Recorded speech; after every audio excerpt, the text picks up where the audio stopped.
Bueno, ahora sí, vamos a abrir nuestras Biblias a Efesios capítulo 1, donde estamos examinando la enseñanza de Pablo aquí en esta preciosa epístola a los Efesios. Dijimos que es una epístola que tiene que ver con la iglesia y a la luz de nuestra experiencia como iglesia aquí en el Ministerio Hispano, la mayoría de ustedes vienen los últimos 3, 4 años. El crecimiento nuestro se ha incrementado en una manera impresionante en los últimos 3, 4 años y consideré importante que estudiáramos el tema de la iglesia según lo que Pablo nos enseña aquí en esta epístola, para que estemos conscientes de lo que es la iglesia. Realmente es la iglesia, que somos nosotros, los santos. Y en esta mañana vamos a enfocarnos en una oración, en la oración de Pablo en los versículos del 15 al 23, pero particularmente hoy los versículos del 15 al 17. Estamos estudiando acerca de la oración los miércoles. Aquí tenemos una oración específica del gran apóstol Pablo, que es un pedido de discernimiento espiritual, y él se dirige a estos creyentes de esta manera. Versículo 15: por esta razón también yo, habiendo oído de la fe en el Señor Jesús que hay entre vosotros y de vuestro amor por todos los santos, no ceso de dar gracias por vosotros, haciendo mención de vosotros en mis oraciones, pidiendo que el Dios de nuestro Señor Jesucristo, el Padre de gloria, os dé espíritu de sabiduría y de revelación en un mejor conocimiento de Él. Noten lo que ora el apóstol, qué es lo que él pide. En esta oración Pablo revela su corazón pastoral y trae esta petición a Dios a favor de estos creyentes. En los versículos del 3 al 14 el apóstol ha instruido en cuanto a las increíbles bendiciones que tenemos en Cristo Jesús. Hemos sido bendecidos con toda bendición espiritual en los lugares celestiales en Cristo Jesús, y Pablo nos ha hablado de esto.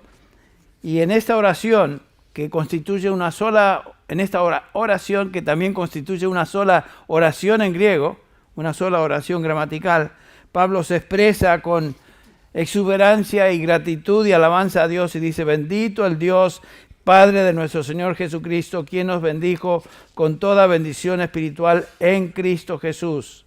Fuimos nosotros, los santos, los creyentes, los redimidos, incluidos en este plan y propósito eterno de Dios. De ese propósito eterno, Pablo resume lo que está enseñando Pablo aquí en el capítulo 1 de Efesios. Vayan conmigo un segundo ahí a Romanos 8, donde leemos acerca de este plan, propósito de Dios para con los suyos. Dice el versículo 28, que conocemos bien: sabemos que a los que aman a Dios, todas las cosas ayudan a bien. Esto es, a los que son llamados conforme a su propósito. Noten que todas las cosas, la promesa es para los creyentes, nada más. Porque a los que de antemano conoció, también los predestinó a ser hechos conforme a la imagen de su Hijo, para que Él sea el primogénito entre muchos hermanos. Y a los que predestinó, estos también llamó. Y a los que llamó, estos también justificó. Y a los que justificó, a esos también glorificó.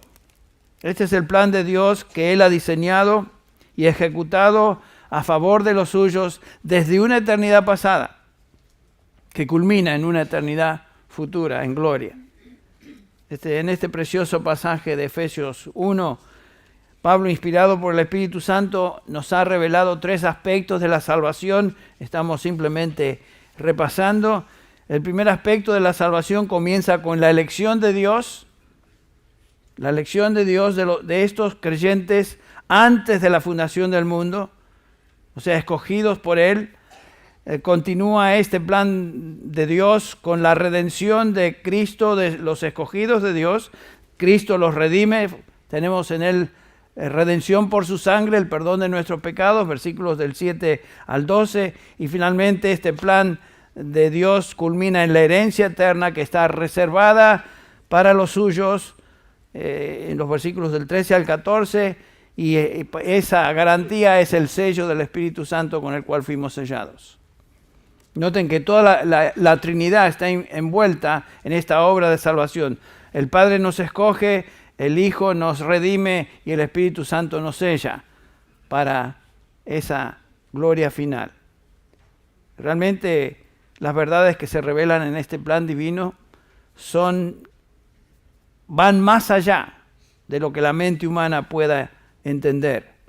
El mismo apóstol Pablo en 1 Corintios nos dice acerca de estas cosas cuando habla en el versículo 9, 1 Corintios 2, 9, dice, como está escrito, cosas que ojo no vio, ni oído oyó, ni han entrado en el corazón del hombre, son las cosas que Dios ha preparado para los que le aman. Noten que este plan divino, las cosas que Dios preparó para nosotros son realmente increíbles. El plan de salvación es algo que ningún ser humano pudo haber concebido o imaginado. El hombre natural, nos dice Pablo en el 1 Corintios 2:14, el hombre natural no acepta las cosas del Espíritu de Dios porque son locura para él, ¿se acuerdan? Y no las puede entender porque se disciernen espiritualmente. Para el hombre natural, el plan de salvación es realmente algo que no tiene sentido. En otras palabras, estas verdades solo pueden ser entendidas mediante la obra reveladora e iluminadora del Espíritu Santo. En Efesios 1, 3 al 14, verdaderamente Pablo nos habla de estas profundas realidades. El Evangelio de salvación es el fruto de la mente de Dios. Ningún ser humano tiene la capacidad de concebir tan glorioso plan. Entonces, observen lo que Pablo está haciendo. En primer lugar, en estos versículos que ya estudiamos hasta el momento, del 3 al 14, instruye a los creyentes en cuanto a su gloriosa posición en Cristo. El hecho de que han sido escogidos en Cristo por el Padre desde antes de la fundación del mundo, han sido redimidos por la sangre de Jesucristo, por la cual tenemos perdón de nuestros pecados, y en el futuro les espera una herencia gloriosa con Cristo, garantizada otra vez por el sello del Espíritu. Estas verdades son tan increíbles que mueven al apóstol Pablo a irrumpir en una alabanza en el versículo 3 en adelante. Bendito sea el Dios y Padre de nuestro Señor Jesucristo. Esto realmente es algo que ningún hombre pudiera haber concebido, este plan de salvación. Por eso Pablo bendice, alaba el nombre de Dios, porque Él es el único que puede llevarse la gloria de tal plan y tal salvación.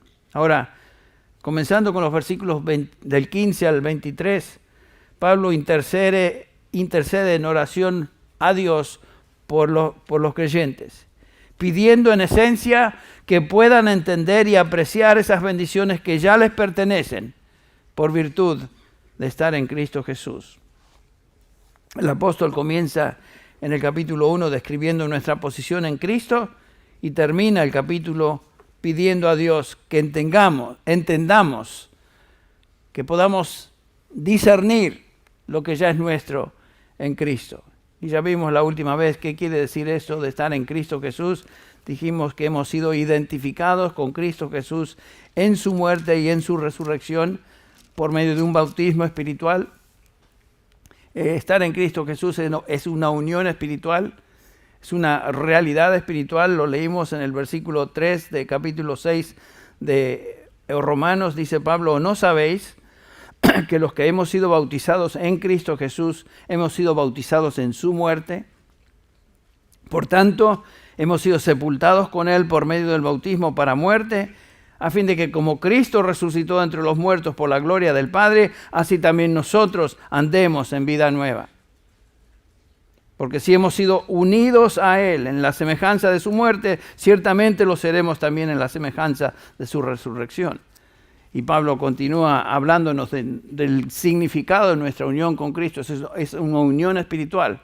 Aunque aquí Pablo menciona el bautismo, no es una referencia al bautismo de agua, sino es un bautismo espiritual, por el cual somos unidos y nos identificamos con Cristo en su muerte, sepultura y resurrección. Lo que le sucedió a Cristo literalmente sucede con nosotros espiritualmente y estamos en Cristo Jesús. Vuestra vida, dice Pablo, está escondida con Cristo en Dios. Esa es una impresionante realidad.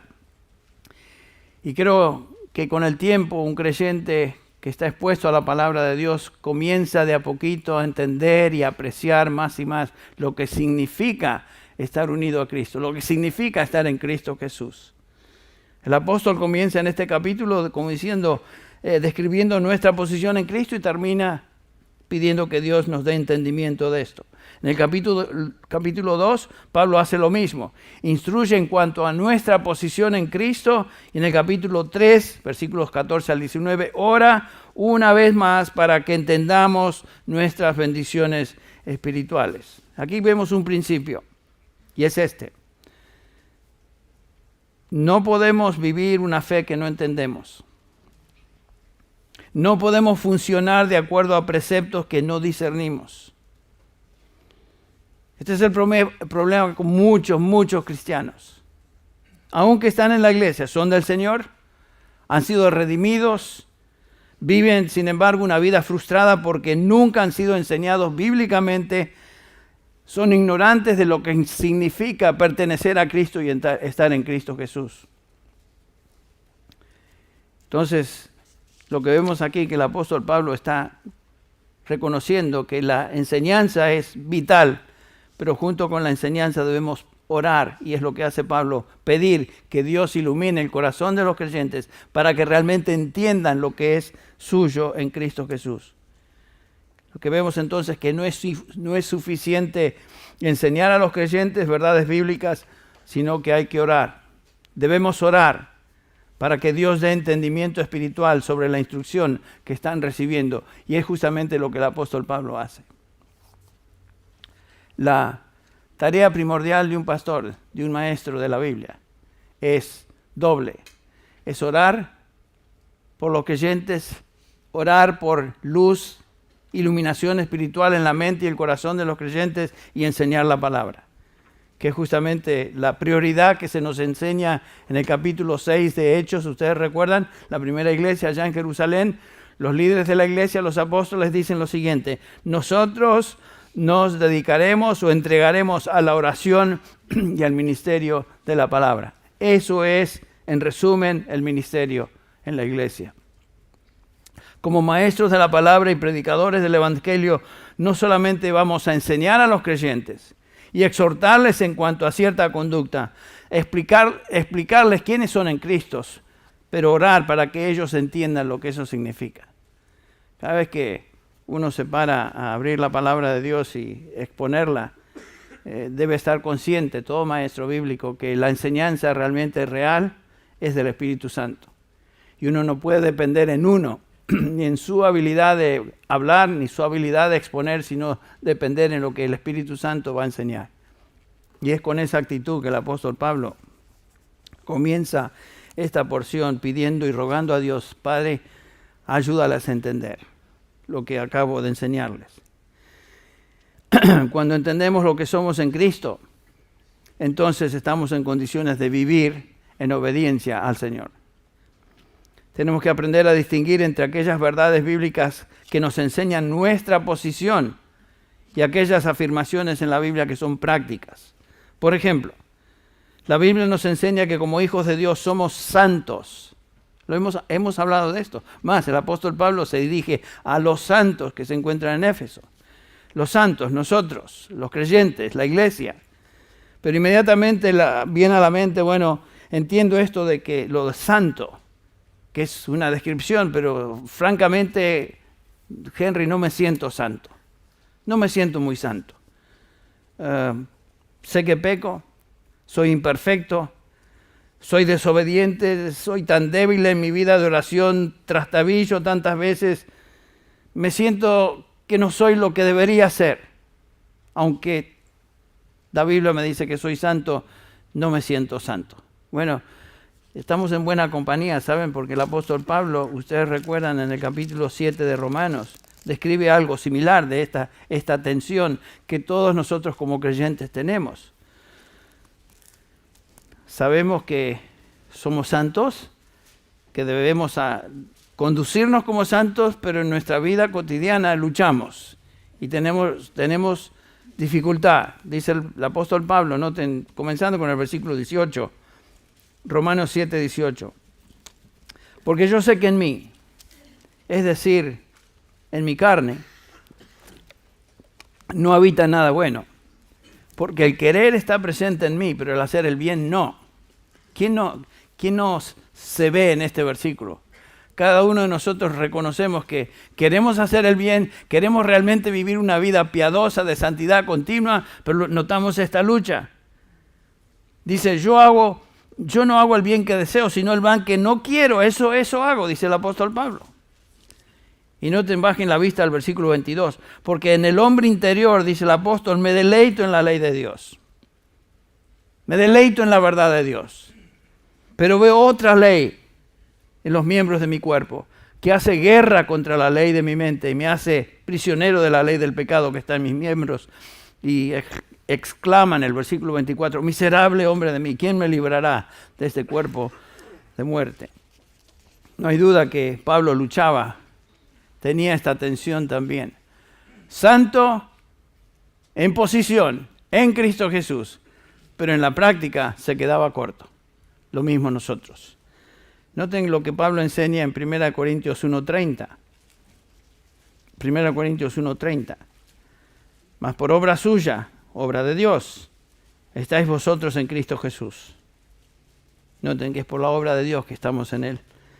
El cual se hizo para nosotros sabiduría de Dios, justificación, santificación y redención. Cristo es nuestra santificación. Primera de Pedro, el apóstol Pedro lo expresa así, 1 Pedro 2:9, vosotros sois linaje escogido, real sacerdocio, pueblo santo, está hablando de los creyentes. O sea que en Cristo Jesús somos santos. En Cristo somos perfectamente santos porque Él es nuestra santificación. En la práctica aún nos falta mucho. Por esta razón es que somos llamados a vivir santamente y hacer que nuestra práctica sea cada día más de acuerdo a nuestra posición. No hay duda que somos santos. En Cristo Jesús, escuche esto, en Cristo Jesús no podemos ser más santos de lo que ya somos, porque en Él somos perfectamente santos. Dirigiéndose a los Corintios, otra vez Pablo les dice en 1 Corintios 1:2, a la iglesia de Dios que está en Corinto, a los que han sido santificados en Cristo Jesús. Noten, estos creyentes todos habían sido santificados en Cristo Jesús, llamados santos, con todos los que en cualquier parte invocan el nombre de nuestro Señor Jesucristo, Señor de ellos y nuestro. Estos creyentes ya eran santos y ahora deben vivir a la luz de lo que son. En 2 Corintios, Pablo se dirige a ellos y por aplicación a nosotros. 2 Corintios 7:1, por tanto, amados, teniendo estas promesas, limpiémonos de toda inmundicia de la carne y del espíritu, perfeccionando la santidad en el temor de Dios. Esa es la parte práctica de nuestra fe. A menos que conozcamos quiénes somos en Cristo Jesús, no vamos a tener la motivación correcta para vivir como cristianos. Entonces Pablo quiere que estos creyentes, que todos los creyentes entiendan su posición espiritual en Cristo, entre paréntesis, que jamás va a variar, es la misma. No puede variar. Y eso va a motivar su conducta. En estos versículos del capítulo 1 de Efesios, versículos del 3 al 14, Pablo ya nos ha hablado de las profundidades, estas tremendas verdades de nuestra posición en Cristo. Y ahora comienza con una oración pidiendo, Padre, ayúdales a entender. En Cristo somos perfectos delante de Dios. Dios nos mira en la perfección de su Hijo, quien es nuestra santificación. Por eso Pablo dice en Romanos 8:1, por tanto no hay condenación para los que están en Cristo Jesús. No hay condenación. No hay condenación hoy, no hay condenación mañana. No puede haber condenación porque Dios nos acepta y nos ve en la santidad y en la justicia de su Hijo. Estamos en Él. No hay nada que en ti que puedas hacer tú para que le caigas mejor a Dios. Lo que haces o dejas de hacer en ninguna manera cambia tu posición delante de Él. Tú no puedes incrementar el favor de Dios para contigo. Tú no puedes hacer nada que disminuya el favor de Dios para contigo. Si estás en Cristo, tu posición delante de Él es perfecta. Es perfecta. Somos, dice Pablo, hechos justicia de Dios en Él. Noten en Colosenses 2:10, el pasaje que leímos en nuestra lectura devocional. Habéis sido hechos completos en Él, que es la cabeza sobre todo poder y autoridad. Hebreos 10:10 nos dice que por la ofrenda del cuerpo de Jesucristo hemos sido santificados una vez y para siempre. No hay nada más que agregar. Somos santos, perfectamente santos en Cristo. Y escucha algo precioso. Si tú estás en Cristo, Dios te ama perfectamente. Es imposible que Dios te ame más o te ame menos. No puedes hacer nada que cambie el amor de Dios para ti, que es igual para siempre, que es lo que acabamos de cantar, basados en Romanos 8:28 al fin del capítulo. No hay nada ni nadie que nos pueda separar del amor de Dios, que es en Cristo Jesús, Señor nuestro. El crecimiento cristiano, la madurez, no es igual a nuestra posición. En Cristo cada uno de nosotros somos perfectos, completamente perfectos. Pero en nuestro crecimiento, cada uno de nosotros variamos y necesitamos crecer. No hay duda de eso. Pero noten lo siguiente, estaba pensando ayer creo. Cuando un cristiano muere, independientemente de qué grado de santidad se encuentra en su vida práctica, qué grado de piedad, ese creyente pasa inmediatamente a la presencia ¿de quién? De Dios. Todo creyente que muere, independientemente de su conducta en esta tierra hoy, en este momento, y su crecimiento o falta de crecimiento espiritual, si muere va a la presencia del Señor. ¿Por qué? Porque su aceptación delante de Dios no depende de él, sino depende de lo que Cristo hizo a su favor, y él es completamente y perfectamente santo en Cristo Jesús. Por eso va a la presencia del Señor, no por algo que él ha hecho o ha logrado. Muy bien, seguimos entonces. Ustedes recuerdan, el apóstol Juan nos habla de estas diferencias en términos de crecimiento espiritual. Todos somos perfectamente santos en Cristo, pero no todos estamos al mismo nivel de santidad práctica como creyentes. Hay grados de santidad, hay grados de crecimiento y piedad. Noten cómo lo expresa el apóstol Juan, 1 Juan capítulo 2. 1 Juan 2:12 dice Juan: os escribo a vosotros hijos o hijitos. La palabra hijos o hijitos acá se refiere a uno que ha nacido de Dios. Os escribo a vosotros hijos porque vuestros pecados os han sido perdonados por su nombre. Os escribo, el versículo 13, os escribo a vosotros padres porque conocéis al que ha sido desde el principio.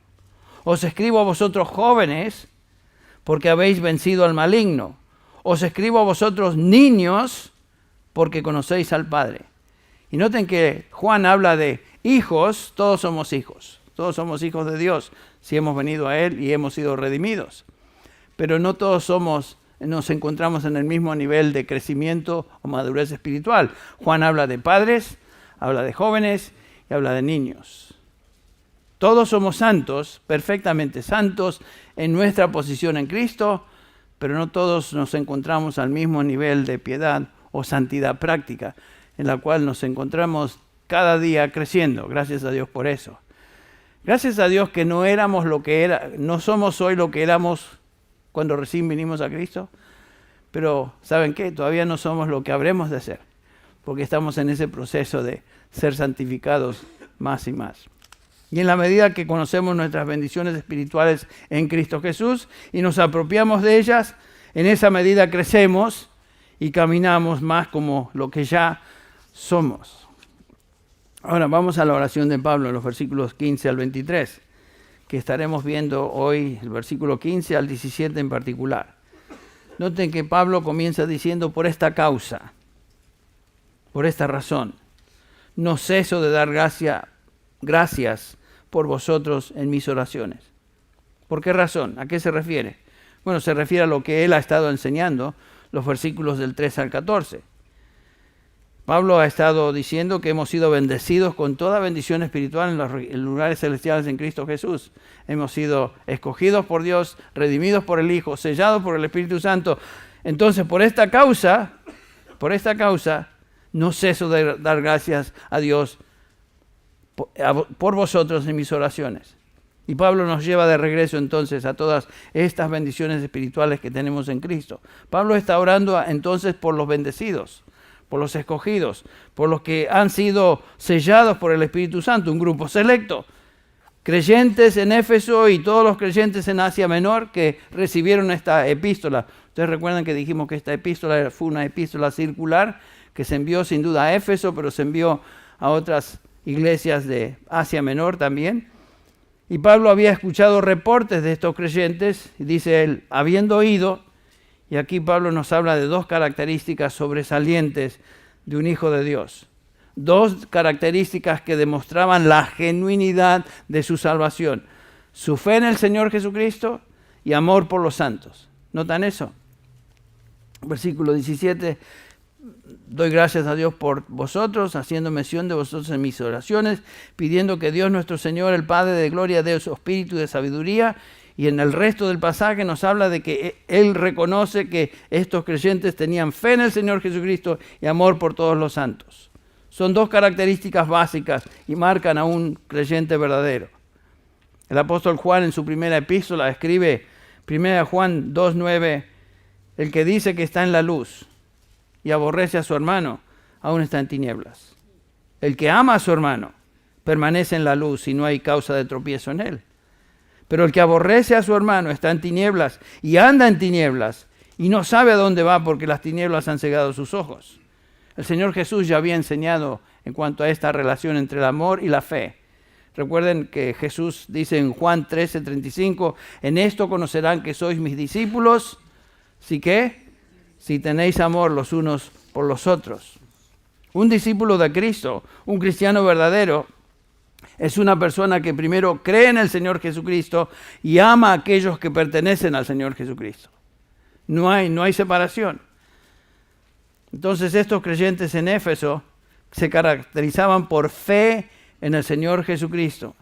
Es importante notar que el Nuevo Testamento no separa a Jesucristo entre Salvador y Señor, como algunos enseñan. Algunos piensan que cuando uno recibe a Jesús en el momento de salvación, en ese momento uno recibe a Jesucristo como su Salvador. Y más tarde en su vida lo puede hacer Señor de su vida. Eso es una enseñanza que no se encuentra arraigada en el Nuevo Testamento.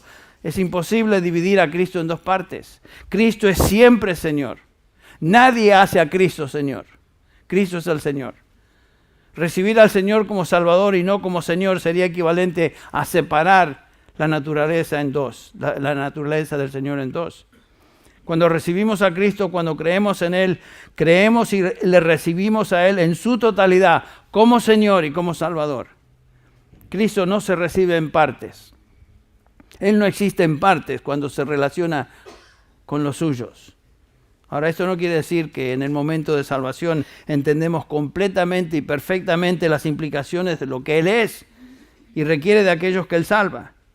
Nuestra capacidad de entender nuestra relación con el Señor Jesucristo obviamente crece, madura.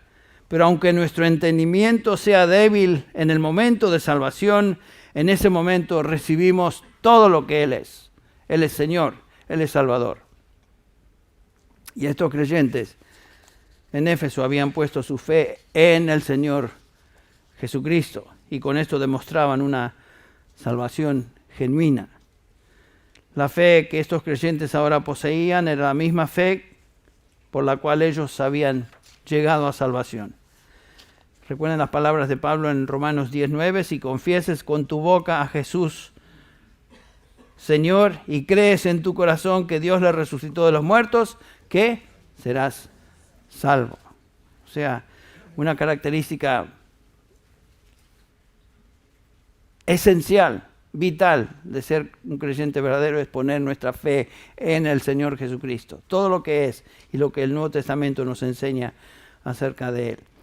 El segundo elemento que Pablo subraya aquí como característico de estos creyentes era su amor por todos los santos. Su amor por todos los santos.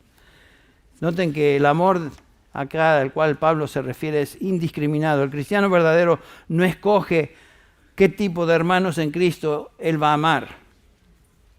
Si son hermanos en Cristo, amamos a los hermanos en Cristo.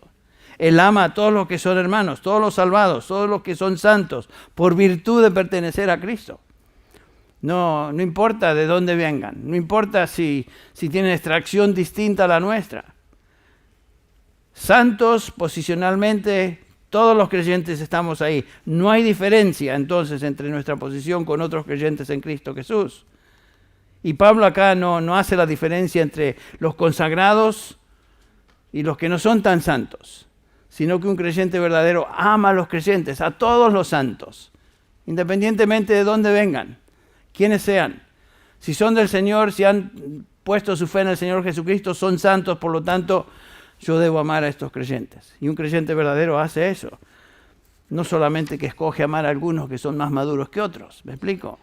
Amamos a los santos. Por supuesto, no todos los santos son iguales en términos de su crecimiento espiritual. Y algunos santos debemos amar, pero no nos caen muy bien. ¿No es cierto? Hay diferencia, hay tensiones en nuestra manera de nuestras personalidades y hay algunos santos que realmente nos caen un poquito gordos. ¿No es cierto? Si somos francos. O sea, no podemos discriminar. Cuando lleguemos al cielo, nos daremos cuenta, como dijo Mahoney en la mañana, que todos éramos gordos. En un sentido, todos había algo con nosotros. Pero cuando lleguemos al cielo seremos perfectos. Y en ese momento nos daremos cuenta quién es la familia de Dios. Pero nuestro deber, y Pablo reconoce esto de los creyentes en Éfeso, es que se distinguían por amar a todos los santos. Todos los santos. En mi vida como creyente y pastor y predicador he conocido a santos de todo color y sabor. De toda extracción doctrinal. Y estoy hablando de los verdaderos santos. Y realmente no quiere decir que uno está de acuerdo con todos en su posición doctrinal. Pero si son del Señor Jesucristo, es la familia del Señor. Son santos, pertenecen a Él y le amamos. Les amamos porque son hijos de Dios. Y obviamente somos llamados a mantener el amor unos con otros. Recuerden las palabras de Pablo en Filipenses 2:2. Haced completo mi gozo, siendo del mismo sentir, conservando el mismo amor, unidos en espíritu, dedicados a un mismo propósito. Qué lindo es ver cuando los santos demuestran su amor unos por otros. Y en el contexto de nuestra congregación, lo podemos ver una y otra vez, cómo los creyentes se preocupan unos por otros, se entregan unos a otros, muestran su cariño y su amor en el Señor de diversas maneras, y lo vemos y lo notamos en nuestra congregación. Pero ¿saben qué? Si somos santos, creyentes en el Señor Jesucristo, debemos demostrar ese amor a todos, hijo de Dios, sea quien sea y venga de donde venga. Gracias a Dios que el Señor nos ha dado una congregación preciosa, pero nuestro deber, como el apóstol Pablo acá nos enseña, es que debemos mantener el mismo amor con todos los santos, todos los santos. Ahora, el amor al cual Pablo se refiere no es un amor sentimental, no es un amor romántico, es un amor que se demuestra con acción. Otra vez el apóstol Juan nos ayuda a iluminar esta realidad cuando dice en 1 Juan 3:14, nosotros sabemos que hemos pasado de muerte a vida porque amamos a los hermanos. El que no ama, noten esto, permanece en muerte. Versículo 17, 1 Juan 3:17, pero el que tiene bienes del mundo, por ejemplo, y ve a su hermano en necesidad y cierra su corazón contra él, ¿cómo puede morar el amor de Dios en él? Versículo 18, hijos, no amemos de palabra ni de lengua, sino de hecho y en verdad. Un cristiano genuino ama a sus hermanos y los demuestra con hechos.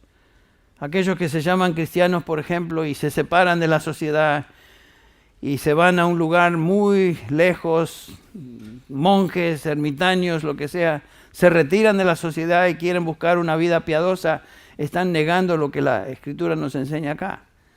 No están demostrando verdadera santidad, porque la verdadera santidad se demuestra en el contexto de relaciones con otros creyentes, no separado en una torre allá en el monte Aconcagua. Puede ser cualquier monte. De hecho, yo no puedo creer en Cristo y amarle a Él sin amar al pueblo que Él ama. Es imposible. El amor cristiano se demuestra en el contexto de la comunión unos con otros, relacionándonos unos con otros, y gracias a Dios que es lo que observamos en nuestra congregación. Gracias a Dios por eso. Gracias, hermanos, por las demostraciones de cariño y amor que han expresado a Bárbara, por ejemplo, en textos. Ella estaba tan animada por lo que recibía por parte de muchos de ustedes. Gracias por demostrar ese amor. Segundo lugar, después de esta expresión de gratitud del apóstol Pablo por la genuinidad de la fe de estos creyentes, Pablo ahora vuelve su actitud a una petición. Ahora, a la luz de esto, Pablo comienza a hacer una petición en el versículo 17.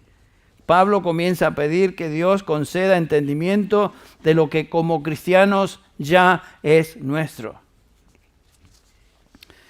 Hay cosas que no conocemos, que no sabemos, aún como cristianos. Que en el crecimiento, en la vida, en el tiempo de madurar en el Señor, de a poquito nos damos cuenta. Pero, ¿se acuerda que Pablo dice que fuimos bendecidos con toda bendición espiritual en los lugares celestiales? ¿Qué quiere decir toda? Toda. En otras palabras, toda bendición espiritual que nosotros necesitamos ya se nos fue dada y otorgada en Cristo Jesús. Imagínense, todo lo necesario ya tenemos en Él. Hay ciertas cosas que no debemos pedir. Voy a mencionar algunas como ejemplo. Se cuenta en la historia de Randolph Hearst, conocido millonario norteamericano, un millonario que era, creo que era dueño de varios periódicos en todo el país, inclusive el LA Times, New York Times, etc. Dice que era coleccionista de piezas de arte. Y por supuesto, como coleccionista, él decidió que después de haber leído acerca de una increíble y valiosísima pieza, decidió enviar a uno de sus agentes que haga lo que sea, busque alrededor del mundo, pague lo que sea, pero yo quiero tener esa pieza de colección, la quiero. Después de hacer investigación y análisis, el agente y trazar dónde había quedado esa pieza, dónde había terminado, se dio cuenta que Randolph Hearst ya la tenía en su bodega, en una de sus bodegas. Pero imagínense, teniendo esta posición, estaba buscando algo que él ya poseía. Y por supuesto no estaba disfrutando ni conocía. Eso es una ilustración de tantos creyentes que buscan bendiciones espirituales que ya realmente poseen, pero no lo saben. No lo saben. Por eso Pablo una y otra vez se dirige a los creyentes en Romanos, en Corintios. O no sabéis. La palabra, la idea es, o es que sois ignorantes de esto. Por ejemplo, o no sabéis que el Espíritu Santo, que vuestro cuerpo es templo del Espíritu Santo y que no sois vuestros. En el capítulo 6 de Romanos que leímos, comienza el versículo 3 diciéndonos acerca de nuestra unión con Cristo. Ustedes recuerdan, o no sabéis que los que fuimos bautizados en Cristo Jesús hemos sido bautizados en su muerte. Aún como cristianos hay cosas que no sabemos y que debemos saber. Y Pablo, por supuesto, está pidiendo en esta oración que los creyentes realmente entiendan, sepan lo que ya poseen en Cristo Jesús. Está diciendo, por ejemplo, Pablo se dirige a los colosenses en ese pasaje que leímos en el tiempo devocional. Estos colosenses estaban siendo afectados por una corriente falsa que les decía que no eran completos en su posición y que necesitaban otras cosas. Pablo dedica esta carta para corregir esa falsa noción y dice en el capítulo 2 de Colosenses, versículo 8, mirad que nadie os haga cautivos por medio de su filosofía y vanas sutilezas, según las tradiciones de hombres, conforme a los principios elementales del mundo y no según Cristo. Porque toda la plenitud de la deidad reside corporalmente en Él y habéis sido hechos completos en Él, que es la cabeza sobre todo poder y autoridad. A menudo cada uno de nosotros nos olvidamos o somos engañados por el diablo por medio de de ideas, mentiras que nos hacen pensar que tal vez somos pobres, somos débiles, no tenemos derecho de acercarnos a Dios porque hemos sido desobedientes. ¿Sabes qué, mi hermano y mi hermana? Tu aceptación y mi aceptación delante de Dios depende de lo que somos en Cristo Jesús. Y nos dice el apóstol Pablo claramente que hemos sido completos en Él. Estamos completos en Él. Todo lo que necesitamos se encuentra en Él. Somos hechos justicia de Dios en Cristo. Somos santificados en Cristo. Todo lo que necesitamos se encuentra en Cristo. Estas bendiciones espirituales no pueden verse con nuestros ojos físicos, ni se pueden reconocer o entender por medio de intuición o sabiduría humana, sino que el Señor las revela a aquellos que le aman. Dios tiene que revelar estas verdades con el tiempo, a través de su Espíritu. Y es justamente lo que hace Pablo. Padre, les acabo de enseñar estas realidades espirituales, ahora te pido que tú abras su entendimiento. Hay cosas que no conocemos y que debemos en oración pedir delante de Dios. Señor, ayúdame a entender cosas que todavía no entiendo. Y es lo que Pablo hace a favor de estos creyentes. Y por supuesto, el que da la sabiduría es Dios. Otra vez Pablo nos recuerda en 1 Corintios 2:9, sino que como está escrito, cosas que ojo no vio, ni oído yo, ni han entrado en el corazón del hombre, son las cosas que Dios ha preparado para los que le aman. Pero Dios, versículo 10, nos las reveló por medio del Espíritu, porque el Espíritu todo lo escudriña, aún las profundidades de Dios. Versículo 12, 1 Corintios 2:12, y nosotros hemos recibido no el Espíritu del mundo, sino el Espíritu que viene de Dios, para que conozcamos lo que Dios nos ha dado gratuitamente. Qué impresionante realidad. Lo que Dios nos ha dado. Y Dios lo revela por medio de su Espíritu. No necesitamos más bendiciones espirituales de las que ya tenemos en Cristo. Yo sé que hay gente que dice, bueno, tu experiencia espiritual no es suficiente hasta que venga el Espíritu Santo y hables en lenguas, o algo así, o algo similar. Eso es imposible. Están agregando a lo que el apóstol Pablo nos dice, que hemos sido bendecidos con toda bendición espiritual. Yo no necesito hablar en lenguas. En primer lugar, los dones del Espíritu, el Espíritu los concede según su soberana voluntad. El Espíritu Santo no da el mismo don a todos los hijos de Dios. Son distintos. Pero toda bendición espiritual ya tengo en Cristo Jesús. Lo que yo necesito, lo que tú necesitas, es sabiduría espiritual para entender y apropiarme de lo que ya es mío. Esa es la idea. Entonces Pablo pide a Dios, Padre de nuestro Señor Jesucristo, que os dé espíritu de sabiduría y de revelación en un mejor conocimiento de Él. La sabiduría que necesitamos va más allá de lo que la mente humana pueda entender. Dios tiene que capacitarnos para entender. Observen cómo Pablo nos instruye al respecto. Solo podemos entender si Dios nos da espíritu de sabiduría y de revelación. Espíritu de sabiduría y revelación. ¿Saben qué? Cuando estudiamos la Biblia, hermanos, leemos la palabra de Dios, siempre le debemos leer la palabra de Dios en un espíritu de oración y petición. Señor, ayúdame a entender, como el salmista dice, abre los ojos de mi entendimiento, para que pueda ver las maravillas de tu ley. Es una actitud de oración que debemos tener cada vez que abrimos la palabra, cada vez que nos exponemos a la palabra de Dios. Orar que el Señor haga su palabra y su verdad clara en mi mente y en mi corazón. Yo debo orar por los creyentes cuando enseño. Ustedes deben orar por los que enseñan, sea quien sea, y pedir que el Señor le dé entendimiento, le dé ayuda espiritual para poder discernir lo que Él ya ha revelado en su palabra. Ahora, este espíritu de sabiduría y revelación, ¿a qué se refiere? Algunos dicen que se refiere al Espíritu Santo. Bueno, eso no puede ser, porque Pablo nos dice en Romanos 8:9 que si alguno no tiene el Espíritu de Cristo, el tal no es de Él. O sea, Pablo no puede estar negando lo que Él ya ha enseñado. No es que pedimos que el Espíritu Santo venga, el Espíritu Santo ya está en nosotros. Ya fuimos sellados con Él, pertenecemos a Él. Algunos piensan que tal vez es el espíritu humano, pero esta petición sería también incoherente, porque dice Pablo, entre los hombres, ¿quién conoce los pensamientos de un hombre sino el espíritu del hombre que está en él? O sea, no pedimos por algo que ya tenemos. Entonces, ¿qué es lo que el espíritu de sabiduría implica? Pablo está pidiendo que Dios les dé a estos creyentes una disposición especial, una actitud de sabiduría y revelación en las cosas de Dios. ¿Se acuerdan lo que dice Jeremías 9:23? No se gloríe el poderoso en su poder, ni se gloríe el rico en sus riquezas. El que se gloríe, gloríese en esto. ¿Se acuerdan qué es? Que me entiende y me conoce. Eso es lo que Dios quiere de nosotros, que le entendamos y le conozcamos. En el Sermón del Monte, por ejemplo, el Señor dice, bienaventurados los pobres en espíritu. El Señor no está hablando aquí ni del Espíritu Santo ni del Espíritu humano, sino que una actitud de humildad, de bancarrota espiritual delante de Dios y decir, Señor, yo no tengo la capacidad de entender todo. Ayúdame, Señor. Ayúdame a crecer en mi entendimiento de tu palabra. No solamente cuando la leo, sino cuando la escucho, cuando soy expuesto a esa verdad. Y Pablo está diciendo, Padre, dales un entendimiento profundo y rico de lo que es suyo en Cristo.